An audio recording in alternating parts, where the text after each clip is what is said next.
Hello नमस्कार। Finally Rajasthan कर्मचारी चयन बोर्ड के द्वारा जेल पर एक एग्जाम का रिजल्ट जारी कर दिया गया। लेकिन इस रिजल्ट को लेकर के बहुत सारी चीजें यहां से निकल करके आई। जैसे एग्जाम आपकी जो वैकेंसी आई थी 2024 में आई थी, उसके बाद में इसकी एग्जाम जो लगी थी वो आपकी लगी थी 12/4/2025 को मॉर्निंग और इवनिंग, मतलब 2 शिफ्टों में इसका एग्जाम हुआ था। और हमारे बेसिकली जब एग्जाम 2 शिफ्ट में होता है तो नॉर्मलाइजेशन की प्रक्रिया को अपनाया जाता है। अब यहाँ पर क्या हुआ, इसके अंदर कर्मचारी चयन बोर्ड ने रिजल्ट जारी किया है। इसके अंदर लगभग 2,08,000 के आसपास बच्चों को पास कर दिया गया। अब 2,08,000 के आसपास बच्चों को पास कर दिया गया और उनकी पूरी जो नंबर और उनकी रैंक जो है ना वो जारी कर दी गई। इसके अलावा इन्होंने कहा कि भाई ये जो पारी थी ये आपके ये जो एग्जाम था ये 2 पारियों में लगा, तो इसके लिए आपके लिए यहाँ पर आपके सभी अभ्यर्थियों के प्राप्तांक का आंकलन, मतलब एक सूत्र बताया उन्होंने, किसके आधार पर हम लोगों ने किया। और उसके अलावा ये भी कहा गया कि इसके 2 पारियों के अनुसार था, तो हमने इस परीक्षा का आयोजन जो 2 पारियों होने का इसका नॉर्मलाइजेशन जो है वो इक्वल परसेंटाइल फॉर्मूले के आधार पर किया है, इस आधार पर किया है। और उन्होंने 2,08,000 के आसपास जो नंबर है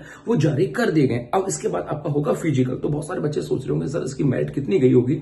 तो हमारा एक आइडिया, अप्रोक्सी आइडिया है कि मे भी लगभग 60 या 65% के आसपास इसकी मेरिट गई होगी। बेसिकली अभी हो सकता है इसके बारे में और कुछ क्लैरिफिकेशन आ जाए, लेकिन 2,08,000 बच्चों को पास कर दिया गया। और अब इसके बाद में फिजिकल के लिए आप लोगों को बुलाया जाएगा। तो आप लोग अपनी एसोसाइटी पे जाकर के या कर्मचारी चयन बोर्ड की ऑफिशियल वेबसाइट पे जाकर के आप लोग अभी तो चेक कर सकते हो कि भाई जो है ना आपकी नंबर अभी आप पास हुए कि नहीं हुए। उसके बाद आपको फिजिकल होगा, क्योंकि फिजिकल की तैयारी भी करनी पड़ेगी। उसके बाद फिजिकल जो होगा उसके बाद फाइनल मेरिट आएगी। तो अभी ये फाइनल मेरिट नहीं है। और देखो 2 लाख में से कितने बच्चों को बुलाएंगे ये तो कर्मचारी चयन बोर्ड जाने कि किस आधार पर बुलाएंगे, किस परफॉर्मेंस के आधार पर बुलाएंगे ये वो जाने। लेकिन उन्होंने कहा कि हमने एक जो इक्वल परसेंटाइल जो फॉर्मूला उसके आधार पर आपके नॉमिनेशन को किया है और हमने इसका रिजल्ट जारी कर दिया। तो अभी और उम्मीदें हैं कि वो बताएंगे कि भाई कितना गुना को बुलाएंगे, क्योंकि 968 पदों के ऊपर आपके ये एग्जाम लगी थी। 968 पदों के ऊपर था, तो यदि 10 गुना भी होते तो इतने नंबर नहीं होते। तो किस बिहाफ पर उन्होंने 2 लाख किया ये अलग विषय है।